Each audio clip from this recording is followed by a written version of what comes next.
పవన్ కళ్యాణ్ పోటీ చేసే నియోజకవర్గంపై రాష్ట్ర వ్యాప్తంగా అందరిలోనూ ఉత్కంఠ పరిస్థితులు నెలకొన్న సంగతి తెలిసిందే.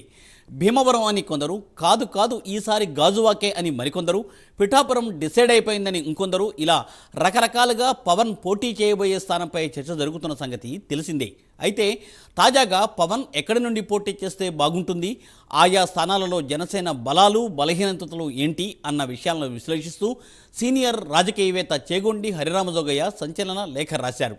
భీమవరం పిఠాపురంలో పవన్ పోటీ చేస్తే అక్కడ పవన్కు అనుకూలమైన అంశాలు ఏంటి, వ్యతిరేక అంశాలు ఏంటి అన్నది సమగ్రంగా విశ్లేషిస్తూ ఆ లేఖ రాసుకొచ్చారు హరిరామజోగయ్య.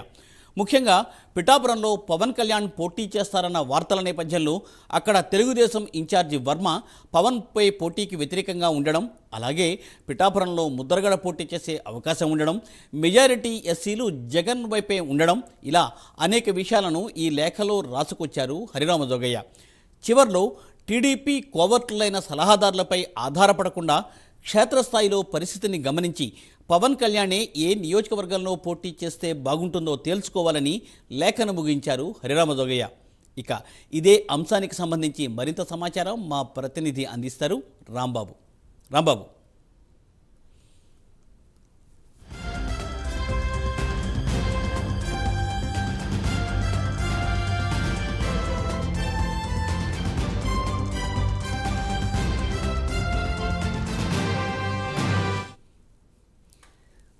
పవన్ కళ్యాణ్ ఎక్కడి నుంచి పోటీ చేస్తారు అనే అంశంపై అందరిలోనూ ఉత్కంఠ పరిస్థితులు నెలకొని ఉన్నాయి. అందరూ ఆసక్తిగా ఎదురు చూస్తున్నారు. ఈ విషయంపై తాజా అప్డేట్స్ అందించడానికి మా ప్రతినిధి రాంబాబు లైవ్లో సిద్ధంగా ఉన్నారు. రాంబాబు.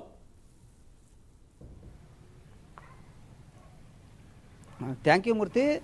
పవన్ కళ్యాణ్ అసలు ఎక్కడి నుంచి పోటీ చేస్తాడు, ఎన్ని నియోజకవర్గాల్లో పోటీ చేస్తాడు అనేది రాష్ట్ర వ్యాప్తంగా కూడా ముఖ్యంగా జన సైనికుల్లో కూడా ఉత్కంఠ నెలకొన్న పరిస్థితి ఉంది. గతంలో భీమవరం, గాజువాక రెండు చోట్ల నుంచి కూడా పోటీ చేసిన పరిస్థితి ఉంది. అయితే ఈసారి ఓడిపోయిన చోటే గెలవాలనే ఉద్దేశంతో భీమవరం నుంచి పోటీ చేస్తారంటూ కూడా కొద్దిగా ఊహాగానాలు వస్తున్నాయి. అలాగే పిఠాపురం చాలా సేఫ్ జోన్గా చాలామంది చెప్తున్న పరిస్థితి. పిఠాపురం నుంచి పోటీ చేస్తే అటు ఈస్టు వెస్ట్లో ఖచ్చితంగా రెండు చోట్ల కానీ ఒక దగ్గర కానీ ఖచ్చితంగా పోటీ చేస్తే ఉభయ గోదావరి జిల్లాల్లో కూడా పవన్ కళ్యాణ్ ప్రభావం ఎక్కువ ఉంటుంది, ఖచ్చితంగా ఎక్కువ సీట్లు కూడా గెలవడానికి అవకాశం ఉంటుందని కూడా చాలామంది రాజకీయ విశ్లేషకులు కూడా చెప్తున్నారు. జన సైనికులు కూడా ఆశిస్తున్న పరిస్థితి ఉంది. అయితే అసలు గాజువాకలో పోటీ చేస్తాడా, భీమవరంలో పోటీ చేస్తాడా, పిఠాపురంలో పోటీ చేస్తాడా, ఎక్కడ పోటీ చేస్తాడా అనేది మాత్రం సర్వత్రా ఉత్కంఠ అయితే నెలకొంది. అయితే దీనికి సంబంధించి తాజాగా కాపు సంక్షేమ సేన అధ్యక్షుడు చేగొండి హరిరామజోగయ్య తన రాజకీయ అనుభవాన్ని రంగరించి ఒక లేఖాస్త్రాన్ని అయితే విడుదల చేయడం జరిగింది. దీనిలో ముఖ్యంగా భీమవరం నుంచి పోటీ చేస్తే అక్కడ ప్రతికూల అంశాలు అనుకూల అంశాలు ఏమున్నాయి, అదే రకంగా పిఠాపురం నుంచి పోటీ చేస్తే అక్కడ అనుకూలించే అంశాలు ఏమున్నాయి, అదే రకంగా అక్కడ ప్రతికూల అంశాలు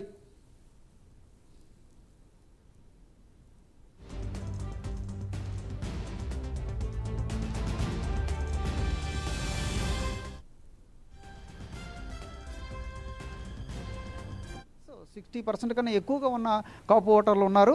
అలాగే తెలుగుదేశం జనసేన పొత్తులో కలిసి వచ్చే అంశాలు ఉన్నాయి. అలాగే ఈ తూర్పుగోదావరి జిల్లాలో పవన్ కళ్యాణ్కి ఉన్న అనుకూలత, అక్కడ ఉన్న బీసీ వర్గాలు కూడా కొంత పవన్ కళ్యాణ్ వైపు సానుకూలంగా ఉండే అంశాలు, ఇలా చూసుకుంటే కొన్ని అంశాలను కూడా ఆయన ముఖ్యంగా ప్రతికూల అంశాలు కూడా ప్రస్తావించడం జరిగింది. అదే రకంగా అక్కడ వ్యతిరేక అంశాలు, అక్కడ అనుకూల అంశాలు ప్రస్తావించారు. అదే రకంగా ప్రతికూల అంశాలు చూసుకున్నట్టయితే అక్కడ తెలుగుదేశం పార్టీ నుంచి ఇన్ఛార్జిగా ఉన్న వర్మ సహకరిస్తాడా లేదా అనేది కొంత అనుమానం వ్యక్తమయ్యే పరిస్థితి. అదే రకంగా పిఠాపురం ప్రాంతంలో ఉన్న ఎస్సీలు ఎక్కువ శాతం వైసీపీకి ఓటేసే పరిస్థితి ఉంటుంది. అలా ఇంకొక అంశం ఏంటంటే అక్కడ వైసీపీ ప్రకటించిన వంగ గీత కాపు కులస్త్రాలు కావటం, ఇవన్నీ కూడా అవన్నీ ప్రతికూల అంశాలుగా కనిపిస్తున్నాయి. అదే రకంగా పిఠాపురం నియోజకవర్గంలో ఏ అంశాలు అయితే అనుకూలంగా ఉన్నాయి, ఏ అంశాలు అయితే ప్రతికూలంగా ఉన్నాయంటే కూడా పేర్కొనడం జరిగింది. మరోవైపు భీమవరం నియోజకవర్గంలో చూసుకున్నట్టయితే అనుకూల అంశాలు ఏమైతే ఉన్నాయో, గతంలో ఓడిపోయారు కాబట్టి అక్కడ సానుభూతి ఉంది. తర్వాత అదే రకంగా గతంలో ఒక సింగిల్గా 2019 ఎన్నికల్లో సింగిల్గా పోటీ చేశారు కాబట్టి ఆ పోటీ చేసినప్పుడు అక్కడ జనసేనకి 2019 ఎన్నికల్లో జనసేనకి తెలుగుదేశం పార్టీకి వచ్చిన ఓట్లు 1,10,000 ఓట్లు. అక్కడ వైసీపీకి వచ్చినవి మాత్రం కేవలం 60,000 చిల్లర, సుమారు 70,000 వరకు ఉన్న ఓట్లు.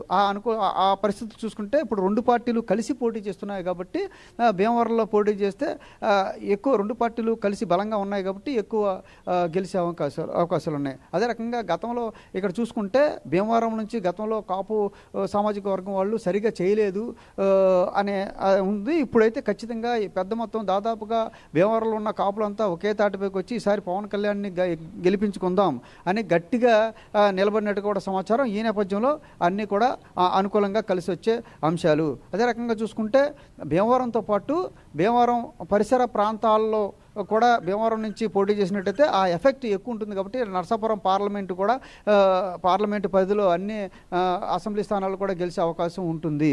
అలాగా ఇక ప్రతికూల అంశాలు చూసుకున్నట్టయితే అక్కడ సరిగా పూర్తి స్థాయిలో మమేకం అవ్వలేకపోతున్నాడు, ఎన్నికలు తక్కువ ఉండటంలో అందరినీ కలుపుకోలేకపోతున్నాడు అనేది ఒకటి. ఇంకో రకంగా చూసుకుంటే గంధి సీను కూడా చాలా బలమైన, ఆర్థికంగా చాలా బలంగా ఉండటం అనే అంశం. ఇక చూసుకుంటే ఖచ్చితంగా అక్కడ క్షత్రియ సామాజిక వర్గం ఎటు పనిచేస్తుంది, వాళ్ళు ఇప్పటివరకు కూడా పూర్తి స్థాయిలో అటు జనసేనక అటు వైసీపీక అనేది ఇంకా తెలియని పరిస్థితిలాగా ఉంది. అందువల్ల అక్కడ క్షత్రియ సామాజిక వర్గం ఏ రకంగా పనిచేస్తుంది అనేది ఒక అనుమానంగా ఉంది. ఇవన్నీ కూడా ప్రతికూల అంశాలు. ఇలా చూసుకుంటే మొత్తం భీమవరంలో పోటీ చేస్తే అనుకూల అంశాలు ఏ రకంగా ఉన్నాయి, ప్రతికూల అంశాలు ఏ రకంగా ఉన్నాయి. అదే లేక పిఠాపురంలో అనుకూలంగా ఉంటుంది అనుకున్న ఈ తూర్పుగోదావరి జిల్లా కాకినాడ జిల్లాకు చెందిన పిఠాపురంలో పోటీ చేస్తే అక్కడ అనుకూల అంశాలు ఏ రకంగా ఉంటాయి, ప్రతికూల అంశాలు ఏ రకంగా ఉంటాయని కూడా జోగయ్య చాలా స్పష్టంగా తన రాజకీయ అనుభవాన్ని రంగరించి లేఖాంశాలు పేర్కొన్నాడు. అంతేకాకుండా మరో అంశాన్ని కూడా జోగయ్య ప్రస్తావించడం జరిగింది. తాను చచ్చే వరకు కూడా జనసేన కోసం పనిచేస్తాను, పవన్ కళ్యాణ్కి ఒక శ్రేయోభిలాషిగా ఉంటాను, జనసేన కోసం సలహాలు ఇస్తూనే ఉంటాను అని కూడా గతంలో పేర్కొన్నాను. దానికి నేను కట్టుబడి ఉన్నాను. అలాగే నా సలహాలు విన్నా వినకపోయినా పర్వాలేదు, ఇక్కడ ఏదైతే భీమవరం పిఠాపురం నియోజకవర్గాల్లో ఇక్కడ చంద్రబాబు కోవర్టుల కన్నా నమ్మటం కన్నా పవన్ కళ్యాణ్ సొంతంగా తన మనుషులతో తాను సొంతంగా అక్కడ సర్వే చేయించుకుంటే బాగుంటుంది. అంతేగాని పవన్ కళ్యాణ్ కోవర్టుల మాట వింటే మాత్రం అక్కడ నష్టం జరిగే అవకాశాలు ఉన్నాయని కూడా లేఖలో పేర్కొనడం జరిగింది. తాను మాత్రం పవన్ కళ్యాణ్కు చచ్చే వరకు కూడా విధేయతగా ఉంటాను, జనసేనకు నమ్మినా నమ్మకపోయినా, మీరు విన్నా వినకపోయినా లేఖలో జనసేన శ్రేయస్సు కోసం లేఖలు రాస్తూనే ఉంటాను.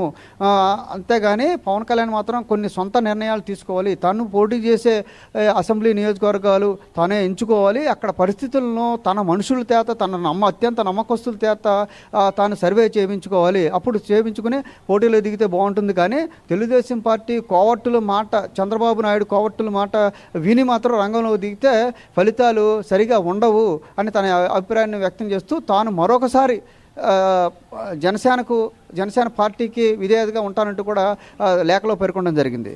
మూర్తి. Thank you Rambabu, thanks for updates.